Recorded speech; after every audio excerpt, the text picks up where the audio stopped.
What do you got, my man?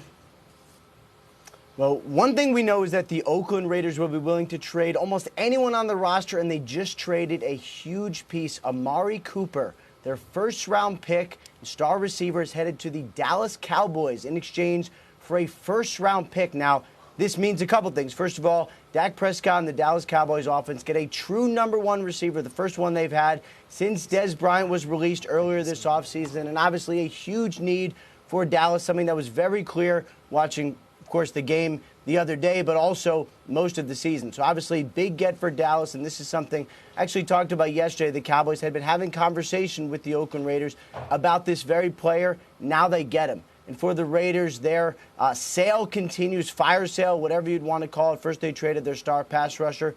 Then they traded their star receiver, get a first-round pick back for both. So now the Oakland Raiders have 3 first-round picks in the 2019 draft, a full rebuild. Okay, Ian, we'll get back to you throughout the show here. I want to take this to my guys here, Steve, Jim Trotter, and Rod Woodson. And guys, I'll just start with this. Does this sound like more of getting rid of pieces who John Gruden perceives not to be a fit for this Raiders team? Or at this point now, look, the season is a lost cause? It's a fire sale. It's a fire sale right now. Look, right now you're seeing John Gruden is trading off every player that Reggie McKenzie drafted. I remember a conversation I had with John Gruden at the Combine where he extolled the virtues of Khalil Mack and Amari Cooper and how great they were going to be for this team. They are both out of the door right now, Jim. There is no other way to explain the absolute riddance of talent on this team and a fire sale. They better knock out these 3 first-round picks or trade them for Jesus Christ if they're going to prove to that fan base right there that they have a plan moving forward. Look, on Saturday when this rumor first surfaced, I remember texting someone in the organization who would know, and I said, is there anyone you guys aren't willing to trade at this point? And the message I got back was no, with 3 exclamation points. And it said, everybody. Said all of a sudden, no one can play. So that's clearly coming from one man, and that's John Gruden, who has made a decision that these guys do not fit what he is trying to do and are not guys that he wants on his team at this point going forward. And he is trying to build for 2020 when they get to Las Vegas. Rod, you spent time in that organization. What makes sense to you about this? Well, it's sad. It's sad to see that players who have put their heart and soul with this organization for several years are not now good enough. 2 years ago, 12-4. Last year didn't play as well. Ended up 6-10.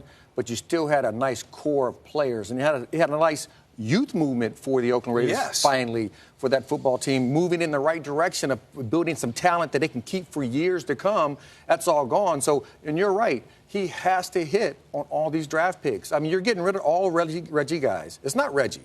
No, this is not Reggie. Reggie's not making these all trades. John Gruden. Is it the relationship between those two that John came out and said is not? Relationship. He said he had a relationship with Reggie, but I just say this. In the locker room, as a player, you can't tell me anybody's comfortable being a player for John Gruden right now. No. Because they're saying, okay, it doesn't matter what I do. It doesn't matter how good I am. It doesn't matter how many Pro Bowls I go to. It doesn't matter how much talent I have. He's going to get rid of me if he doesn't think I fit his scheme. No, but wait. What is it in John Gruden's history, going back to Tampa where he had control over drafts, what is it in his history that tells you he is going to nail these high draft picks coming up? What is there? There's nothing there that says to me he's going to hit a home run on these. So to me, this goes above John Gruden. This goes to ownership. Because if you're Mark Davis, how do you allow this to happen that a team 2 years ago, as Rod said, was 12-4? Yeah. And Reggie McKenzie was executive of the year. And now all of a sudden, none of these guys can play. Is that about the players or is that about the coach? Well, okay, now I will say this. These guys, Amari Cooper wasn't helping the Raiders win ball games. So I understand the premise of this. Was he not helping? I'm just going to throw that. It's not. Look, we know the Raiders are a mess right now. I mean, they may end up with the first overall pick, their own being the first overall pick, plus these other two. But for Amari Cooper, good for him. Now he's like, okay, now I can maybe go and do my thing. He's got a lot of proving to do. Amari Cooper's coming up on his rookie contract. Yes. And his downturn began a little bit before John Gruden got there. It happened last year, absolutely. Right. But this was my downside when they got rid of Crabtree, because Crabtree gave some toughness to Coop, and that's what Coop needed to bring out his best. Yeah. He needed to be challenged on the tougher side of him. He needed some that grit. And I just thought some of the moves they made in the offseason wasn't the best moves for the Oakland Raiders. I thought some of those players that they let go, they shouldn't have let go. And then obviously Khalil Mack, we all know how good this guy is. Yeah. So it's interesting to see where he goes for the future of this Jim, franchise. when you got that text and when you sent that text to your Raiders source, did you follow up with, does that mean Derek Carr is available as well? It just said everybody. Everybody. It said everybody. That means but Derek let me Carr. say this. I agree with what Rod said here. As a player, you cannot trust John Gruden now. Everything he told Steve about how he loved Khalil Mack, how he loved Amari Cooper, he said the same thing to me when I was there in training camp. So if you're a player, how do you trust this guy? You can't. And as we know, the culture in that locker room, trust is big in terms of building culture within an organization. And right now, the Raiders don't have that. Well, right now, Jim, there's no culture. Everyone there is on a short-term ride to the end of the season. They're clearly going to blow this up.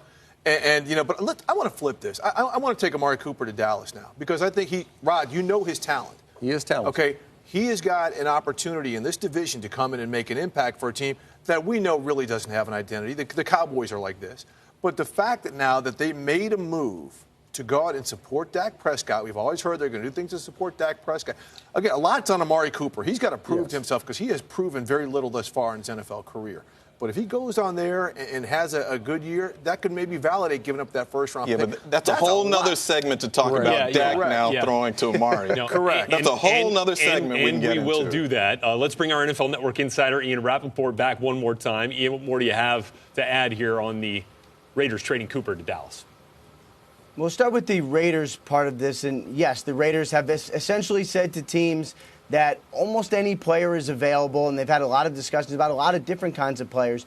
My understanding is Derek Carr has been told that he is not one of those players available. Not saying another team couldn't come in and, I guess, offer 6 first-round picks, but John Gruden and Derek Carr seem to have become closer during this process, and Carr is convinced, from what I understand, that he is not one of those players available. Now, everyone else, probably yes, available. And obviously we saw Amari Cooper, the former first-round pick, someone who we started to hear whispers out of the Raiders organization about the kind of worker he is. We never heard that before this year, but now we start to hear this stuff. And it was obvious that John Gruden not happy with any of the talent on the roster. The sort of fire sale with the Raiders, and they took it from a team that a lot of people viewed them as close to a team that now is in a complete and full rebuild.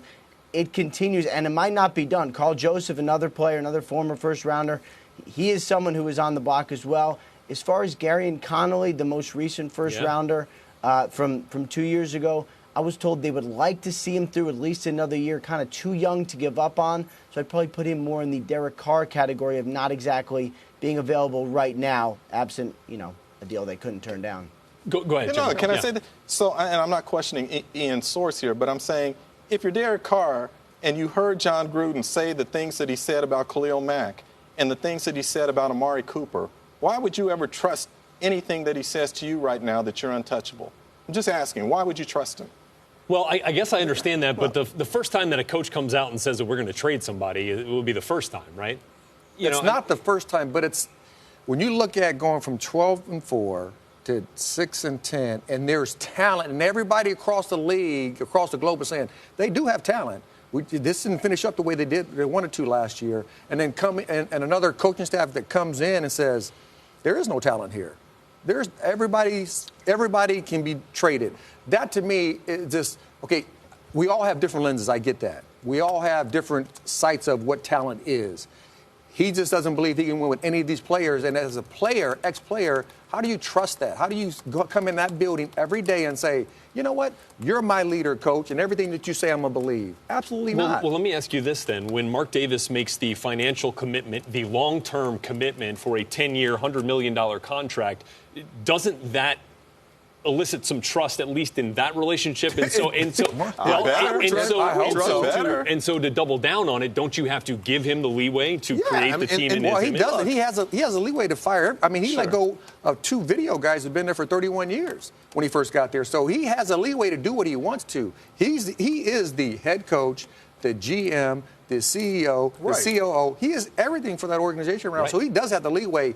But my question, and I was hoping this didn't come to fruition, but I'm hoping Mark has an out because 5 years down the road, if they're 500, you didn't pay $100 million to be 500. I've been told there is no out. I've been told by someone who would know that there is no out in that contract. Here's a couple things we have to keep in mind. First off, their best player, Marshawn Lynch, could be done for the season right now. He was the glue that was keeping a lot of folks in Oakland still tuning in. Also, for all these players who can't play, remember who are being kept. These are a lot of these 30-year-old plus veterans who had ties to members of him or his coaching staff who are now on this team. They're short-term rentals. Guys, they're going to have to go out and get 45 new players next year. They've wasted the last 5 years. This is unbelievable. They've wasted the last 5 years. Certainly look at it from that point of view. Yeah, seeing the amount of talent that is now gone from the Raiders. Amari Cooper. 4 players remaining from the 25 players drafted since 2014, I believe, is the 4.